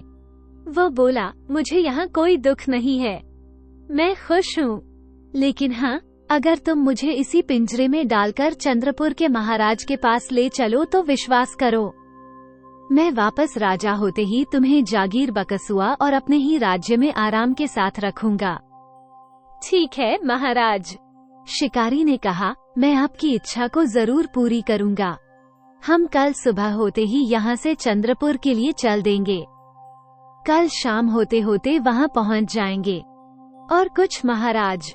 बस, तोते ने खुश होते हुए कहा। चलते चलते शिकारी आखिर शाम को चंद्रपुर पहुँच गया। उसके हाथ में पिंजरा लटका हुआ था। महल के पास पहुंचकर वो जोर जोर से चिल्लाने लगा, देखो देखो, एक निराला तोता। इसके मुंह से लड़ाई झगड़ों का न्याय सुनो। बड़ा पुराना पंडित ज्ञानी, कीमत केवल 10 रुपए। आसपास के लोग इकट्ठा होने लगे। उन्हें बड़ा आश्चर्य हो रहा था। ऐसा कैसा होता है भाई जो लड़ाई झगड़ों के फैसले कर दे। सब आश्चर्य से पिंजरे में बंद तोते को देखने लगे। धीरे धीरे बात राजा के कानों तक जा पहुंची। राजा शीलभद्र ने तुरंत अपने सिपाही दौड़ाए, शिकारी को अपने महल में बुलाया। यह शिकारी पिंजरे को नीचे रखकर राजा के सामने हाथ जोड़कर खड़ा हो गया। कहने लगे, राजा, सुना है शिकारी, तुम्हारा तोता लड़ाई झगड़ों का फैसला करता है। शिकारी ने कहा, जी महाराज, ये बात सच है। सांच को आंच क्या, आप खुद आजमा कर देख लीजिए। अच्छा जी महाराज, शिकारी ने कहा, और महाराज ने कह सुनाया कि वह बड़ा पंडित और ज्ञानी है। शिकारी ने कहा, ये भी सच है महाराज। तो महाराज कहने लगे, कितनी कीमत चाहते हो? तो शिकारी कहने लगा, गरीब हूँ, माई बाप जो भी देंगे सिर माथे पर स्वीकार करूँगा। ठीक है। राजा ने कहा, हम तुम्हें सोने की 10 मुद्राएं देते हैं। शिकारी हक्का बक्का रह गया। सोने की 10 मुद्राएं एक साथ कितने ही मीठे सपने उसकी आंखों में तैरने लगे। लेकिन देखो, अगर तुम्हारी बात गलत निकली तो हम तुम्हें कठोर दंड देंगे। शिकारी ने कहा, मुझे मंजूर है। हमारा आज तो ठीक है, हम तुम्हारे रहने का बंदोबस्त करा देते हैं। तुम 2-3 दिन तक हमारा राज्य छोड़कर बाहर नहीं जा सकते। तीसरे दिन के बाद हम तुम्हें जाने की इजाजत दे देंगे। शिकारी ने कहा, जैसी आज्ञा महाराज आपकी। राजा ने अपने एक दूत से शिकारी को अपने साथ ले चलने को कहा। दूत उसे लेकर एक तरफ चल दिया। तोते को एक नए सोने के पिंजरे में डाल दिया गया और पुराना पिंजरा फेंक दिया गया। सोने के पिंजरे को एक रत्नजड़ित खंबे पर लटका दिया गया। राजा शीलभद्र के राज्य के पूर्वी भाग में लोगों को कुछ दिनों से विद्रोह चल रहा था। उन्हें उस विद्रोह के शांत होने की अचानक सूचना मिली। राजा चकराया कि आखिर क्या बात है जो चारों ओर खुशी के समाचार मिल रहे हैं। उन्होंने इस खुशखबरी का श्रेय तोते को दिया। उन्हें विश्वास हो चला कि जब से राजमहल में ये तोता आया है, खुशियां साथ लेकर आया है। तीसरे दिन दरबार में एक विचित्र झगड़ा पेश हुआ। 4 रुई के व्यापारी थे। उनका एक बड़ा भारी रुई की गांठों का गोदाम था। चारों का व्यापार में बराबर का साझेदारी थी। चारों ने एक बिल्ली पाल रखी थी। बिल्ली रात दिन उस गोदाम में रहती और रुई की गांठों की चूहों से निगरानी करती। चारों व्यापारियों ने उस बिल्ली का एक एक पैर छांट लिया था और उनमें से हर एक अपने को उस पैर का मालिक समझता था। एक व्यापारी ने हाथ जोड़कर महाराज को आगे का किस्सा सुनाया। महाराज, एक दिन उस बिल्ली के पिछले बाएं पैर में चोट लग गई। उस पैर के मालिक जो व्यापारी मालिक है, यानी कि जो मैं था, मैंने उस पर तेल लगाकर मरहम पट्टी कर दी और बिल्ली लंगड़ा आती हुई चल दी। ठंड के दिन थे। आग तापने के लिए हम चारों जो साझेदारी वाले मित्रों ने मिट्टी की एक अंगीठी में हाथ तापने के लिए कोयले भर रखे थे। कोयले आदि जल चुके थे। बिल्ली हम चारों के पास बैठी हुई दुम हिला रही थी। हम अपनी बातों में खोए हुए थे। पता नहीं कब और कैसे बिल्ली का वो पैर जिसमें पट्टी बंधी हुई थी, आग की चपेट में आ गया। शायद अपने बदन को पंजे से खुजलाते समय उसका जख्मी पैर पूरी तरह से साधना की ओर उसका पैर जलने लगा। दर्द और दुख से वो छटपटाती हुई गोदाम में इधर उधर भागने लगी। जिधर वो जाती उधर कुछ जलती हुई पट्टी से कई रुई की गांठों में आग पकड़ती चली गई। इस तरह चारों ओर आग झुलस उठी और सारा का सारा गोदाम जलकर राख हो गया। हम सबको बहुत भारी नुकसान हुआ है महाराज। घाटा होने के कारण तीनों व्यापारी अब मुझ पर पूरे नुकसान का भार डाल रहे हैं। इन तीनों का ये कहना है कि मैं ही बिल्ली के उस पैर का मालिक था। तीनों व्यापारी एक साथ उठ खड़े हुए और हाथ जोड़कर बोले, महाराज, हमारी मांग उचित है। महाराज, यही उस पैर का मालिक था। इसी ने उस पैर पर पट्टी बांधी थी। उसी पैर के कारण गोदाम में आग लगी, वरना हजारों रुपयों का माल से भरा हुआ गोदाम जलकर खाक क्यों हो जाता? इसमें हमारा क्या दोष है? चौथे व्यापारी ने भी जो विनती करते हुए कहा, आप खुद फैसला करिए महाराज कि इन तीनों का मेरे ऊपर कितना बड़ा जुल्म है। बिल्ली हम चारों की थी। हम चारों उसे समान रूप से प्यार करते थे। हम वो हमारे चारों की मिली जुली संपत्ति की निगरानी रखती थी। सीधी सीधी बात है महाराज। हमने आज तक होने वाला लाभ बराबर बांटा है। उसी प्रकार इस घाटे का भी चारों में बराबर बंटवारा क्यों न किया जाए? सारे दरबार में सन्नाटा सा छाया हुआ था। हर व्यापारी की दलील तर्कपूर्ण और न्यायसंगत थी। चारों व्यापारी अपनी अपनी जगह अपने अपने पक्ष को मजबूत कर रहे थे। अब उनके झगड़ों का क्या फैसला हो? 3 व्यापारी बोले, अब आप ही फैसला करिए महाराज। चौथे व्यापारी ने भी वही बात कही। फैसला आपको करना होगा महाराज, और आपका फैसला ही मान्य होगा। मुझे पूर्ण विश्वास है आप सदा की भांति आज भी सच्चा न्याय करेंगे। सारा दरबार टकटकी बांधे राजा को देख रहा था। राजा को अचानक कुछ सूझा। उसने पीछे उनका एक सेवक जो खड़ा था, उसके जो तोते का पिंजरा आने के लिए बोला। राजा ने सोचा, यह उपयुक्त समय है। अब मुझे इस तोते की न्याय बुद्धि की परीक्षा लेनी चाहिए। देखें इस पेचीदा मामले में ये कैसा फैसला सुनाता है।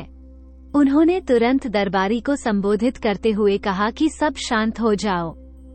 आज मेरी जगह मेरा ये प्यारा तोता जो सुखदेव इस झगड़े का न्याय करेगा। चारों व्यापारियों को और सारे दरबार को यह न्याय मानना पड़ेगा। इस प्रकार से उसे मेरा ही न्याय समझा जाएगा। ये कहकर राजा शीलभद्र तोते की तरफ देखने लगे। नौकर पिंजरे को उठाए आगे आकर खड़ा हो गया। उसने पिंजरे को ऊपर उठा दिया ताकि सारे दरबार को तोता दिखाई दे सके। प्रत्येक आदमी सांस रोके फैसला सुनने के लिए अधीर हो उठा। तोते ने कहा, जब तक बिल्ली अंगीठी के नजदीक थी तब तक जलती हुई पत्ती से रुई की गांठों को किसी भी प्रकार का कोई नुकसान नहीं पहुंचा, परंतु उसकी वह जलती हुई पत्ती उस समय नुकसान कारक हुई जब बिल्ली को कोई गांठों की तरफ ले गया। ये कहकर तोता कुछ रुका और फिर बोला, अब सोचना ये है कि आखिर बिल्ली को रुई की गांठों की तरफ कौन लेकर गया। साफ जाहिर है कि चोट लगे हुए और जलते हुए पैर से तो वे बिल्ली थोड़ी दूर भी चल फिर नहीं सकती थी। फिर उस जलती हुई पट्टी को रुई की गांठों तक कौन लेकर गया? आप इस बात को जरा ध्यानपूर्वक सोचें। ये कहकर तोता रुक गया। सब आश्चर्य से एक दूसरे का मुंह ताकने लगे और धीरे धीरे खुसर फुसर होने लगी। तोता थोड़ा मौन रहने के पश्चात बोला, मुझे आशा है कि आप लोगों ने इस बात को ध्यान पूर्वक सोचा होगा कि जलती हुई पत्ती को रुई की गांठों की तरफ कौन लेकर गया। आप इस नतीजे पर पहुंचे होंगे कि बिल्ली के 3 स्वस्थ पैर ही उसे पूरे गोदाम के यहाँ से हुआ और वहाँ से यहाँ ले गए होंगे। तो स्पष्ट है कि सारे गोदाम के जलने के कारण बिल्ली का वो जख्मी और जलता हुआ पैर नहीं है, बल्कि वे 3 सही सलामत पैर हैं। इसलिए चौथा व्यापारी समूचे नुकसान को अकेला भरने का हकदार नहीं है। फैसला सुनकर सारी सभा दंग रह गई। हर एक के मुख से निकल रहा था, वह कितना अच्छा फैसला किया है, कितना सच्चा न्याय हुआ है। राजा शीलभद्र भी काफी खुश नजर आ रहे थे। सभा बर्खास्त हो गई। लोग उठकर वहां से चल दिए। दोपहर का समय था। तोता सोने के पिंजरे में उसी रत्नजड़ित खंबे पर लटका हुआ था। राजा और मंत्री आपस में बैठे हुए तोते की प्रशंसा कर रहे थे कि एकाएक राजा ने तोते से कहा, हे सुखदेव, तू मेरे लिए बड़ा भाग्यवान है। जब से तू मेरे यहाँ आया है, मेरे राज्य में सुख शांति का राज्य स्थापित हो गया है। ऐसा तू पूर्वजन्म में कौन है? तुझे ऐसा दिव्य ज्ञान कैसे प्राप्त हुआ? मैं जानने के लिए बड़ा अधीर हो रहा हूँ, तो मुझे सब कुछ बता। तोते की आंखों से 2 बूंद आंसू के गिर गए। उसने राजा को अपनी सारी हकीकत कह सुनाई। उसकी कहानी सुनते ही राजा शीलभद्र मन ही मन दुख से छटपटाने लगे। उन्होंने कहा, वाह रे भाग्य, आज एक राजा दूसरे राजा के यहाँ पिंजरे में बंद है। ये सब भाग्य का खेल है महाराज। तोते ने एक लंबी सांस छोड़ी। राजा ने कहा, हमें बड़ा दुख है कि राजा चंद्र प्रताप, लेकिन हम कर भी क्या सकते हैं। राजा ने दुख प्रकट करते हुए कहा, आपका मेरे प्रति जो प्रेम है वही बहुत है। मुझे और कुछ नहीं चाहिए महाराज, मुझे केवल अपनी रानी चाहिए।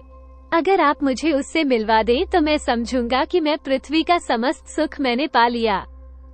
राजा ने कहा, तुम चिंता मत करो, मैं आज ही अपने दूतों को रवाना करता हूँ। राजा ने चंद्र प्रताप को तसल्ली बंधाई। तोता बड़ा खुश हुआ। वो मन ही मन अपनी रानी से मिलने की खुशी में तरह तरह के सपने देखने लगा। कितने दिनों से उसने रानी की सूरत नहीं देखी थी। पता नहीं वो कहाँ होगी, क्या कर रही होगी, किस हाल में होगी। ये ख्याल आते ही उसके मन में दुष्ट मंत्री शीशपाल के लिए क्रोध की ज्वाला भभकने लगी। उसने तय कर लिया कि वो उस नीच से जरूर बदला लेकर रहेगा। उसी कपटी ने मुझे और रानी को नदी के 2 किनारों की तरह अलग अलग कर दिया है। उसी शाम को राजा के दूत रानी की खोज में चारों ओर निकल पड़े थे। उसी दिन राजा शीलभद्र ने खुश होकर शिकारी को जागीर बख्शी और अपने राज्य में रहने की जगह दे दी। शिकारी की खुशी का ठिकाना नहीं था। उसने सोचा कि तोता सच कह रहा था। उसने कहा था कि वह उसे मालामाल कर देगा। उसने तो उसे सचमुच मालामाल कर दिया। उसने अपनी पत्नी को अपने पास बुलाया और सुख शांति से, जो चंद्रपुर में रहने लगा। इधर राजा के आदमी रानी को ढूंढते हुए जो सरगर्मी से काम चल रहा था, वे बहुत ही तेजी के साथ रानी को ढूंढ रहे थे। पहाड़, जंगल सब में वे बिखरे हुए थे। उधर नरभक्षी बड़ी धूमधाम के साथ खुशियां मना रहे थे। आज देवी के सामने 2 स्त्रियों की बलि चढ़ने वाली थी। आज तक ऐसा कभी नहीं हुआ था कि एक साथ देवी को 2-2 बलि चढ़े। इसलिए नरभक्षी आज के दिन को बड़ा भाग्यशाली दिन समझ रहे थे। इस खुशी में वो उस दिन को एक त्योहार की तरह धूमधाम से मना रहे थे।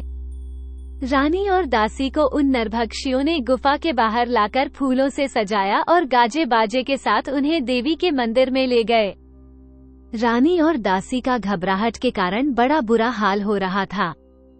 उन्हें अपनी आंखों के सामने साक्षात मौत खड़ी दिखाई दे रही थी। वे दोनों की दोनों मन ही मन भगवान से जीवनदान की प्रार्थना कर रही थी। नरभक्षी काफी देर तक उन चारों को घेरकर नाच कूद रहे थे। जब वे खूब नाच और गाकर थक गए तो उन्होंने रानी और दासी को एक ऊंची टोकरी पर बिठा दिया ताकि देवी का प्रसाद सबको अच्छी तरह दिखाई दे सके। वहां बिठाकर वे उनके शरीर को भेदने की तैयारी कर रहे थे। उनकी ऐसी ही परंपरा थी कि पहले वे बलि को तीरों से घायल कर बलि चढ़ाते थे। तीरों से भेदने से पहले उन्होंने अंतिम बार फिर कहा, फिर नाचना गाना शुरू कर दिया और वे नाच गाने में खो गए। कुछ देर बाद जब नाच गाना समाप्त हुआ, सरदार ने अपना तीर कमान उठाया और लोगों की भीड़ में आगे बढ़ा। उसने धनुष तान लिया और तीर छोड़ने की तैयारी करने लगा।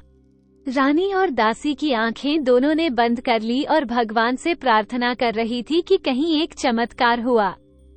तेज रफ्तार से एक भयंकर पक्षी आकाश की ऊंचाइयों से तेजी के साथ नीचे आया और उसने एक झपट्टे से रानी और दासी को पंजे में उठा लिया और उड़ गया। सरदार और नरभक्षी देखते ही देखते रह गए।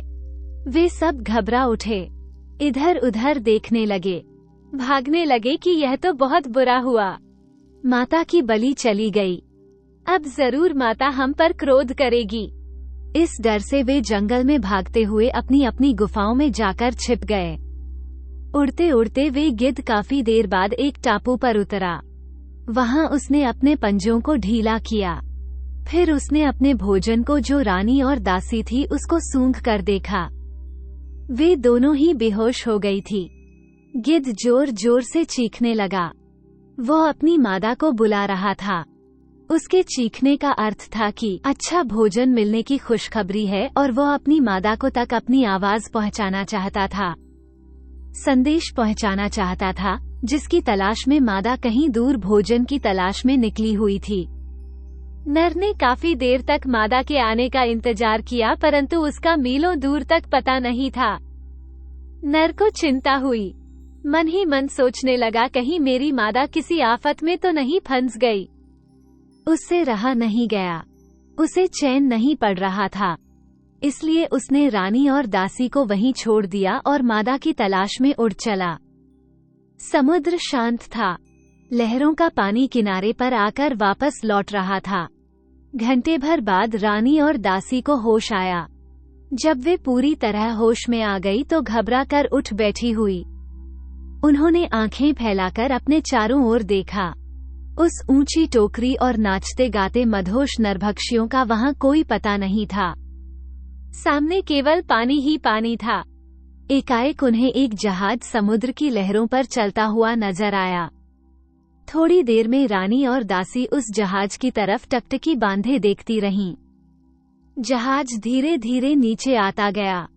दोनों ने अपनी साड़ी के पल्लू को हवा में लहराया और हाथ ऊंचा किए पल्लू को फड़फड़ाती रहीं ताकि जहाज पर बैठे आदमी उन्हें देख ले और उनकी मदद के लिए वहां चले आएं।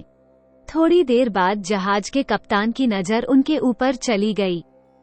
उन्होंने जहाज पर बंधी एक छोटी सी नाव को नदी में खुलवाया और उन दोनों को लाने के लिए भेज दिया। नाव आते ही रानी और दासी उसमें बैठ गई। जहाज तक आ पहुंचे। पूछने पर उन्होंने कप्तान को सारी घटना कह सुनाई। जहाज का कप्तान बड़ा दयालु था। उसने उन्हें धीरज बंधाया और खाना खाने के लिए दिया। खाना खाने के बाद रानी और दासी आराम से सो गई क्योंकि वे बहुत थकी हुई थीं। जहाज में सामान लदा हुआ था और चंद्रपुर राजधानी की ओर जा रहा था। रानी और दासी जब सोकर उठी तो मन ही मन वो सोचने लगी कि पता नहीं अब हम कहाँ जाकर पहुँचेंगे और उनका क्या हाल होगा। भाग्य ने उन्हें कहाँ से कहाँ फेंक दिया। कितनी बार वे मौत के चंगुल से बची हैं। पता नहीं आगे उनकी तकदीर में क्या क्या लिखा हुआ है। पता नहीं राजा पर क्या बीत रही होगी। वे कहाँ होंगे, किस हालत में होंगे। राजा की याद आती। रानी की आंखों से आंसू बहने लगे और दासी ने उनके आंसू पोंछे और बोली, आपने रानी जी अब तक हिम्मत नहीं हारी तो अब और थोड़ी हिम्मत रखिए। हिम्मत की बहुत जरूरत है। मेरा मन कहता है कि भगवान की हम पर कृपा है और भगवान अपनी कृपा बनाए रखें।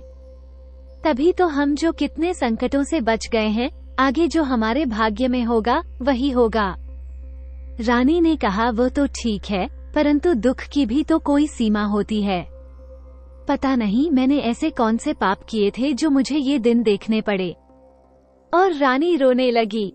दासी ने कहा, रानी साहिबा, अब भरोसा रखिए, जिसने आप पर आफत डाली है उनको महाराज के हाथों जरूर दंड मिलेगा। आप निर्दोष हैं। और दासी ने रानी को ढांढस बंधाते हुए कहा। तो दासी से रानी कहने लगी, मैं क्या करूं? राजा का वियोग मुझसे अब नहीं सहा जा सकता। उसकी याद में मेरा तन मन फटा जा रहा है। और रानी रोने लगी। जिस तरह भगवान ने, दासी ने कहा कि जिस तरह भगवान ने अब तक हमारी रक्षा की है, उसी तरह राजा की भी रक्षा भगवान कर रहे होंगे। आप रोई मत रानी साहिबा, मुझसे आपका दुख नहीं देखा जाता। दासी ने अपना मुंह दोनों हाथों से, जो रानी के आंसू पहुंचे तो रानी ने अपने दोनों हाथों से अपना मुंह छिपा लिया। रानी ने प्यार से उसके जो दासी को अपने सीने से लगा लिया। दूसरे दिन जहाज चंद्रपुरी राजधानी के तट पर पहुंचा। कप्तान ने रानी और दासी को राजा शीलभद्र के दरबार में ले जाकर खड़ा कर दिया। दरबार लगा हुआ था। राजा शीलभद्र सिंहासन पर विराजमान थे। दरबार में भीड़ जुटी हुई थी। राजा शीलभद्र ने दोनों स्त्रियों की तरफ देखते हुए पूछा, कौन है और क्या चाहती हैं? जहाज के कप्तान ने हाथ जोड़कर कहा, महाराज, यह एक टापू में घिरी हुई थी, सहायता के लिए पुकार रही थी। हमारा जहाज जब उधर से निकला तो मैंने अपनी दूरबीन से इन्हें आफत में घिरा हुआ देखा। चारों ओर पानी ही पानी था और जमीन के एक छोटे से टुकड़े पर यह बेसहारा किसी सहायता की बाट देख रही थी।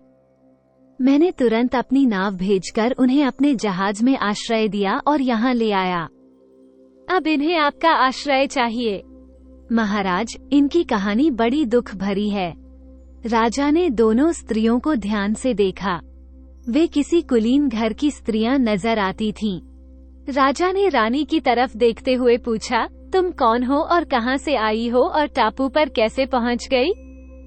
रानी की आंखें डबडबा गई। सिर नीचे किए हुए बोली, बहुत दुखियारी हूँ महाराज। हमारे दुखों की एक लंबी कहानी है। समय आने पर सब कुछ बताऊंगी। अभी तो आपसे मैं बस इतनी प्रार्थना करती हूँ, हमें कोई आश्रय मिल जाए। अभी हम इस हालत में नहीं हैं जो उस लंबी कहानी को आपको सुना सकें।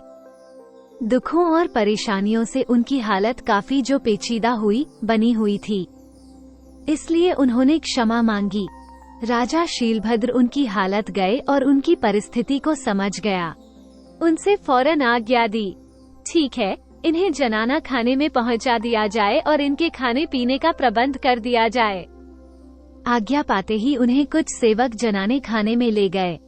जनाना खाने में चलते चलते रानी और दासी ने राजा की दुहाई दी। दरबार मन ही मन राजा के कृपालु स्वभाव की प्रशंसा करने लगा। कुछ ही देर हुई होगी कि एक दूत ने हौंफते हुए दरबार में प्रवेश किया और सूचना दी, महाराज, कुछ उपद्रवी अपनी सीमा में घुस आए हैं। उन्होंने हमारी फसल नष्ट कर दी है और किसानों की धन संपत्ति और पशुओं को लूट-पाट कर ले जा रहे हैं। अगर तुरंत सहायता न मिली तो काफी नुकसान होने की संभावना है। राजा ये खबर सुनते ही क्रोध से तमतमा उठा।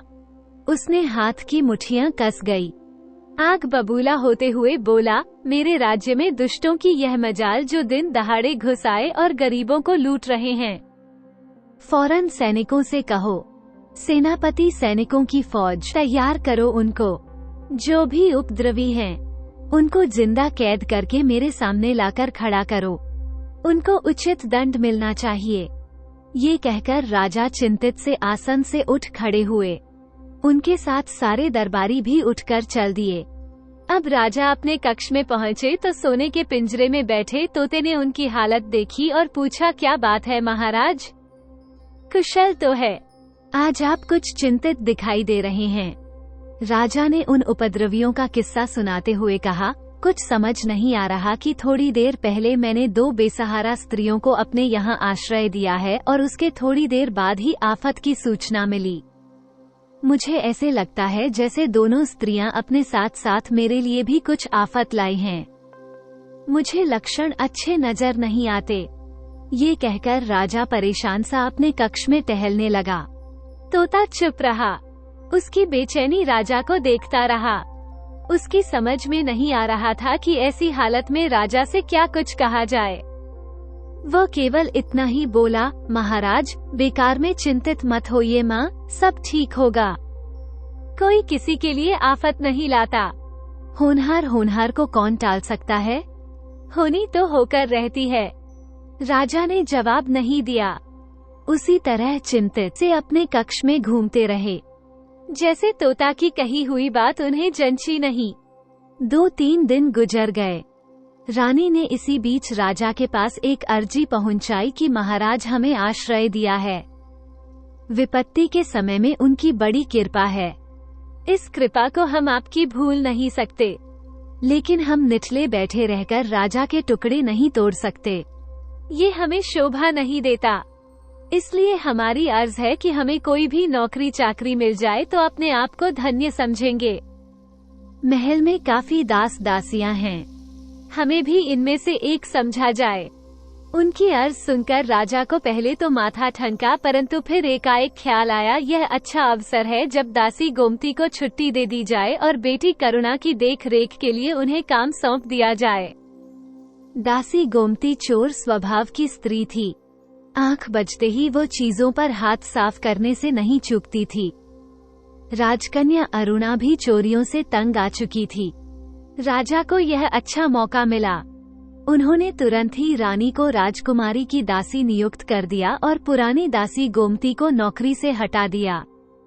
नौकरी से हटते ही गोमती की जो बहुत जलन पैदा हुई वो मानी। मन सोचने लगी, अगर ये दासी नहीं आती तो उसे ये दिन देखना नहीं पड़ता। वो मन ही मन रानी जो दासी बनी थी उसे बदला लेने की युक्ति सोचने लगी। एक दिन रानी सदा की तरह उदास और चिंतित बैठी थी। उसे यूं चिंतित बैठी देखकर राजकुमारी अरुणा बोली, क्या बात है दासी, तुम हमेशा चिंता में डूबी रहती हो, ना हंसती हो ना बोलती हो। चलो थोड़ा बाग भी घूम कर आएं। काफी दिनों से मैं कहीं नहीं निकली हूँ। रानी ना चाहते हुए भी राजकुमारी के साथ चल दी। इस बीच गोमती ने उन्हें बाग में टहलते हुए देख लिया। वह ऐसे अवसर की ताक में थी। वे फौरन लपकी और महल के दरवाजे पर पहुंची। द्वारपाल ने उसे रोका, लेकिन उसने जवाब दिया कि राजा से बहुत जरूरी अर्ज करनी है। द्वारपाल ने उसे इजाजत दे दी। फिर क्या था, वह चुपचाप कन्या के कक्ष में छिपती छिपाती जा पहुंची और वहां जाकर उसने अरुणा देवी का रत्नजड़ित कंगन चुरा लिया और फिर छिपती छिपाती महल से चुपचाप निकल गई। उधर जब राजकुमारी अरुणा बगीचे से लौटकर आई तो अपने कक्ष में जड़ाऊ कंगन गायब पाया। फौरन महल में खलबली सी मच गई। दास दासियां इधर उधर भागदौड़ करने लगे होते। शाम होते होते राजा के कानों तक भी बात पहुंची। घूमते घूमते सबका साथ रानी पर ही गया कि हो ना हो यही कंगन की चोरी नहीं की है। राजा का भी माथा फिर ठनका। उन्हें तो पहले से ही लक्षण अच्छे नजर नहीं आ रहे थे। इन 2 स्त्रियों के कदम रखते ही अशुभ समाचार मिलने शुरू हो गए और अब ये दूसरी अप्रिय घटना हो गई। उन्होंने पैर पटकते हुए आज्ञा दी, इन दोनों स्त्रियों को फौरन महल से निकाल दिया जाए। पता नहीं ये किस मनहूस घड़ी में यहाँ आई हैं। मैं उनकी सूरत तक देखना नहीं चाहता। आज्ञा पाती रानी और दासी को महल से बाहर ढकेल दिया। अपमान और दुख से रानी का हृदय तड़प उठा। भाग्य के खिलवाड़ पर आंसू बहाती हुई रानी और दासी उस अजनबी राज्य में उसी रास्ते पर चली जा रही थी जिस पर कुछ दिन पहले वो चलकर आई। रानी और दासी के महल से निकलने के थोड़ी देर बाद ही राजा शीलभद्र को दूत ने आकर खुशी का समाचार सुनाते हुए कहा, महाराज, उपद्रव खत्म हो गया है। दमन के साथ साथ आपकी आज्ञा अनुसार उपद्रवियों को भी कैद कर लिया गया है। इधर तो राजा इस समाचार को पाकर फूले नहीं समा रहे थे। उधर द्वारपाल के भेजे आदमियों ने दासी गोमती को चुराए हुए कंगन सहित पकड़ लिया और पकड़कर वे लोग उसे राजा के सामने पेश करने के लिए आ रहे थे। जैसे ही राजा को पता चला कि असली चोर तो गोमती है, वैसे ही उसको जो उन्होंने फौरन ही रानी और दासी को ढूंढने के लिए अपने आदमी दौड़ाए और आज्ञा दी कि वे दूर कहीं नहीं, ज्यादा दूर नहीं गई होंगी, उन्हें वापस बुलाकर लाओ। आज्ञा पाते ही राजा के नौकर दौड़ पड़े और 4-6 घंटे की दौड़ धूप करने के बाद उन्हें ढूंढ निकाला और राजा के पास ले आए। जैसे ही रानी और दासी उनके साथ कक्ष में अपना पांव रखा, वैसे ही राजा कुछ आगे बढ़े और शर्म से सिर झुकाते हुए भारी गले से बोले, बहन, मैं बड़ा लज्जित हूँ। मैंने व्यर्थ ही तुम्हें दोषी समझ लिया, तुम्हें ठेस पहुँचाई। तुम्हारे इस निराधार निरादर के लिए मुझे सचमुच बड़ा पश्चाताप है। राजा की बातें सुनते ही रानी की आंखों में आंसू की झड़ी लग गई। इतने में तोता की नजर रानी पर पड़ी। उसका हृदय चीत्कार कर उठा। आंखों में आंसू बह चले और पिंजरे में बंद शरीर बाहर निकलने के लिए छटपटा उठा। वो जोर जोर से चीखा कि सारा कक्ष भर उठा। उसकी चीखों से सुखदेव रह रहकर थड़ियों पर अपनी चोंच मार रहा था। एकाएक राजा और रानी का ध्यान पिंजरे की ओर गया। तोते की आंखों से आंसू झरते देख राजा ने आश्चर्य से भर उठा। उसे बड़ा धक्का सा लगा कि उसके प्यारे तोते को क्या हो गया। आगे बढ़कर उसने बहुत ही प्यार से पिंजरे पर हाथ रखते हुए पूछा, क्या बात है सुखदेव, आज तुम्हारी आंखों में आंसू कैसे?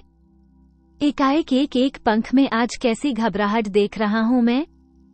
तब उस तोते ने चोंच में दबाते हुए बोला, महाराज, मेरी रानी है ये। उसकी साड़ी उसने अपनी चोंच में दबा ली। ये कैसा विचित्र संयोग है। मेरे लिए आज सबसे बड़ा खुशी का दिन है। सुखदेव की बात सुनकर राजा की आंखें फटी की फटी रह गई। वो पागल से कभी सुखदेव को तो कभी रानी को देखने लगा। अपनी पलक पिंजरे की तरफ रानी देखे जा रही थी। उसके मुंह से एकाएक निकला, आप यहाँ। मैंने स्वप्न में भी नहीं सोचा था कि आपसे मेरा ऐसा विचित्र मिलन होगा। रानी ने अपनी आंखों के आंसू पोंछते हुए आगे बढ़कर राजा चंद्रप्रताप को नमस्कार किया और बोली, स्वामी, आपसे मिलने के लिए हम अब तक भटकती रहीं। आकाश पाताल एक कर दी। भाग्य का खूब खिलवाड़ भी देखा। दर दर की ठोकरें खाई। हम एक तरह से निराश हो चली थीं। परंतु वाह रे मेरे भाग्य के खेल, आप मिलन बना हुआ था और अब पूर्ण हो गया। इससे बड़ा सुख अब और क्या हो सकता है। और बाद में रानी का गला रुंध गया।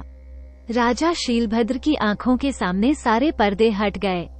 अब उन्हें पता चला जो स्त्री उनके यहाँ दासी बनकर रह रही थी, वास्तव में वो एक रानी है। इस वास्तविकता का पता चलते ही जो राजा को सच्चाई पता चली। हाँ, परंतु वाह रे मेरे भाग्य के खेल, आपसे मिलना लिखा था, अब पूर्ण हो गया। इससे बड़ा सुख और क्या हो सकता है। और बाद में रानी का गला रुंध गया। राजा शीलभद्र की आंखों के सामने से सारे पर्दे हट गए थे।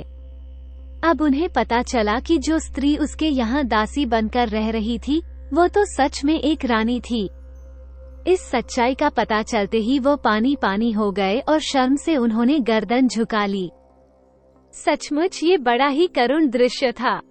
उसी दिन तोते का पिंजरा राजा के कक्ष से उठाकर रानी के कक्ष में चला गया। रात में बहुत देर तक चंद्रप्रताप और रानी के बीच बातचीत होती रही। दोनों अब तक कहां कहां क्या क्या गुजरी, उन बातों का जिक्र कर रहे थे और दोनों आगे का उपाय सोचने बैठ गए। परंतु कोई भी रास्ता नजर नहीं आया कि क्या करें क्या न करें। उस दुष्ट शीशपाल से कैसे बदला लिया जाए, इसी सोच विचार में कुछ दिन गुजर गए। उन्हीं दिनों राजा शीलभद्र की बेटी अरुणा देवी का स्वयंवर की तैयारियां चल रही थी। दास दासियां क्या सारा का सारा राज्य स्वयंवर की तैयारियों में जुट गया। जगह जगह से राजा महाराजा राजकुमार आने वाले थे। उनकी सुख सुविधा ठहराने आदि का प्रबंध में लोग व्यस्त थे। मंडप को खूब सजाया गया था। महल की सजावट देखते ही बनती थी। दास दासियों को पल भर की भी फुर्सत नहीं मिल पा रही थी। रानी जानती थी कि दूर दूर से महाराज स्वयंवर में भाग लेने आएंगे। एक रोज उसने तोते से यही बात चलाते हुए कहा, मेरे ख्याल से वो दुष्ट मंत्री भी जरूर आएगा। हो सकता है, पर यह भी जरूरी नहीं कि वह आए ही, तोता ने उत्तर दिया। रानी कुछ देर सोचती रही और फिर बोली, उसका यहाँ आना जरूरी है। अगर वह यहाँ नहीं आएगा तो मेरी सोची हुई बात अधूरी रह जाएगी। राजा ने कहा, क्या सोचा है तुमने? क्या अधूरा रह जाएगा? तोता बने राजा ने अधीर होकर कहने लगे, मुझे बताओ। तो रानी कहने लगी, मैंने सोचा है इस स्वयंवर में रानी राजकुमारी केवल एक ही शर्त रखे कि वह उसे उसी के गले में वरमाला डालेगी जिसे संजीवनी मंत्र की विद्या आती है। राजा शीलभद्र की ओर से अगर यह ढिंढोरा पिटवाया जाए तो मेरा मन कहता है कि शीशपाल मंत्री स्वयंवर में जरूर आएगा और भाग लेगा, क्योंकि उसे यह विद्या आती है और अब ये काम तुम्हारा है। राजा शीलभद्र को इसके लिए तुम किसी तरह सहमत कर लो ताकि मेरी योजना पूरी हो सके। तोता बने राजा ने अपनी रानी की बात को पूरी तरह नहीं समझा, फिर भी उसे आश्वासन देते हुए कहा, अच्छी बात है, मैं अपनी तरफ से पूरी कोशिश करूंगा। मैं तुम्हारी इच्छा की पूर्ति जरूर करने की कोशिश करूंगा। रानी खुश होते हुए बोली, ठीक है, आगे का काम मेरे जिम्मे रहा। दूसरे दिन तोता बने राजा ने राजा शीलभद्र को स्वयंवर के लिए उस शर्त के लिए राजी कर लिया। चारों ओर ढिंढोरा पिटवा दिया गया। राजकुमारी के उसी के साथ जो वरमाला डालेगी जिसे संजीवनी मंत्र की विद्या आती हो। आखिर स्वयंवर का दिन भी आ गया। मंडप में कितने ही राजा, महाराजा, राजकुमार अपने अपने आसन पर बैठे हुए थे। अभी राजकुमारी वहां आई नहीं थी। एक तरफ दर्शकों की अपार भीड़ थी। मंत्री ने खड़े होकर आमंत्रित राजा, महाराज, राजकुमारों का धन्यवाद दिया और स्वयंवर की शर्त का दोहराकर उसका ऐलान कर दिया। राजकुमारी के आने की बस तैयारी हो रही थी। इतने में मंडप के बाहर शोरगुल सा सुनाई पड़ा। बाहर कहीं किसी के लड़ने चीखने की आवाज आ रही थी। राजा शीलभद्र ने देखा, एक शिकारी अपना कुत्ता लिए हुए इस एक औरत मरी हुई मुर्गी लिए हुए आ रहे हैं। राजा शीलभद्र ने कड़क कर कहा, यह क्या तमाशा है? कौन हो तुम लोग? क्या चाहते हो? उस कड़क भद्दी आवाज में यह मंडप में घोर सन्नाटा सा छा गया। वो एक किसान स्त्री ने अपनी मरी मुर्गी महाराज के सामने फर्श पर रखते हुए हाथ जोड़ते हुए कहा, गलती माफ हो सरकार, एक फरियाद लेकर आई हूँ। ये फरियाद का वक्त नहीं है। राजा ने कहा, हमारी राजकुमारी के विवाह में विघ्न पैदा करने की तुम्हारी कैसी हिम्मत हुई? क्या तुम जानती हो इसकी सजा क्या है? राजा ने गरजते हुए कहा तो वह कहने लगी, महाराज, मेरी मुर्गी को इस शिकारी के कुत्ते ने मार डाला है। मैं आपके दरबार में फरियाद लेकर आई हूँ। मुझे इंसाफ दिलवाइए। यह विवाह का शुभ अवसर है।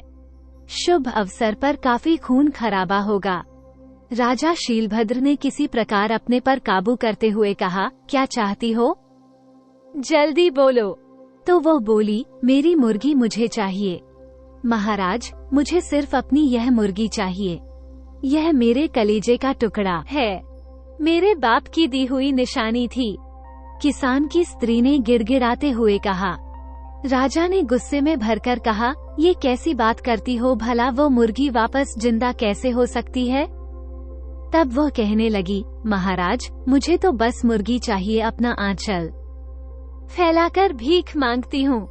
मुझे यकीन है मैं आपके दरवाजे से निराश नहीं लौटूंगी। किसान की स्त्री अपनी बात पर अड़ी रही। राजा परेशान था। सारी सभा सांस रोके राजा के फैसला सुनने के लिए अधीर हो रही थी। इतने में राजा को ध्यान आया कि आज स्वयंवर के में हमने जो शर्त रखी है उसके अनुसार संजीवनी विद्या जानने वाला राजा, महाराजा या राजकुमार इस मुर्गी को जिंदा कर सकता है। ये ख्याल आते ही राजा के चेहरे पर खुशी नाचने लगी। इतने में ही राजकुमारी हाथ में वरमाला लिए अपनी सहेलियों के साथ मंडप में आ गई। अच्छा मौका देखकर राजा ने उठते हुए घोषणा की, जो भी इस मुर्गी को अपनी संजीवनी विद्या से जीवित करेगा उसी के गले में हमारी राजकन्या अपनी वरमाला डालेगी। घोषणा सुनते ही चारों ओर सन्नाटा छा गया। राजा महाराजा एक दूसरे का मुंह ताकने लगे। थोड़ी देर बाद मंत्री शीशपाल अपने आसन से उठा और सभा मंडप के बीच आ गया। उसने संजीवनी मंत्र पढ़ना शुरू किया। पिंजरे में बैठा तोता ये तमाशा देख रहा था। जैसे ही शिशुपाल ने अपने संजीवनी मंत्र को पढ़ना शुरू किया, वैसे ही तोता ने उसका उल्टा मंत्र पढ़ना शुरू कर दिया। इसके फलस्वरूप लाख कोशिश करने पर भी मंत्री शीशपाल का मंत्र नहीं चला। शीशपाल को काटो तो खून नहीं। सारी सभा में उसका मजाक उड़ गया। हारकर शीशपाल ने कहा, मैं इस मुर्गी को जरूर जीवित कर सकता हूँ, लेकिन मेरी एक शर्त है। मैं अपने मंत्र का जाप किसी कमरे में बैठकर अकेले में करना चाहूंगा। इजाजत है तो शीलभद्र। राजा तैयार हो गए। थोड़ी देर बाद शीशपाल को एक कमरे में अकेला छोड़ दिया गया। उसने दरवाजा बंद कर लिया और मंत्र का जाप करने लगा। थोड़ी देर में ही मरी हुई मुर्गी धीरे धीरे अपने पर फड़फड़ाने लगी। सभा में खुशी से तालियां बजने लगी। उधर तोते ने पर सब प्रवेश मंत्र पढ़ना शुरू किया और शीशपाल की आत्मा मुर्गी में प्रवेश कर रही थी, तो तोते ने की आत्मा जो शीशपाल के शव में, क्योंकि वे सब पहले राजा का ही था। अब बंद कमरे में शीशपाल का शव पड़ा था और सुखदेव की आत्मा शीशपाल के सब में प्रवेश कर चुकी थी। खाली पिंजरे में सुखदेव का शव पड़ा था और मुर्गी मंडप में फिर से जीवित होकर बैठ गई थी। थोड़ी देर बाद राजा चंद्र प्रताप उस बंद कमरे के बाहर निकले और मंडप में आकर मुर्गी से बोले, क्यों मंत्री जी कैसी रही? ये कहकर उन्होंने एक अट्टहास लगाया। मुर्गी के रूप में मंत्री जो खिसिया आता हुआ बोला, अच्छा तो तू था, ये है, और तू ही मेरी संजीवनी मंत्र को उल्टा कर रहा था, तो नहीं तूने ही पर सब प्रवेश मंत्र का जाप करके मेरा ये हाल किया है। वो किसान, स्त्री और शिकारी अपने असली रूप में आ गए। वह रानी और उसकी दासी थी राजा शीलभद्र। राजा चंद्र प्रताप को असली रूप में देखकर बहुत प्रसन्न हुए। उन्होंने मुर्गी के रूप में उस दुष्ट मंत्री को, जो मौत की सजा दी। राजा चंद्र प्रताप और रानी का खूब आतिथ्य सत्कार किया गया। कुछ दिनों बाद राजा चंद्र प्रताप अपनी रानी और दासी सहित अपने विराट नगर को लौट आए। दोस्तों, अगर आपको हमारी कहानी पसंद आई हो तो प्लीज लाइक और सब्सक्राइब जरूर करें।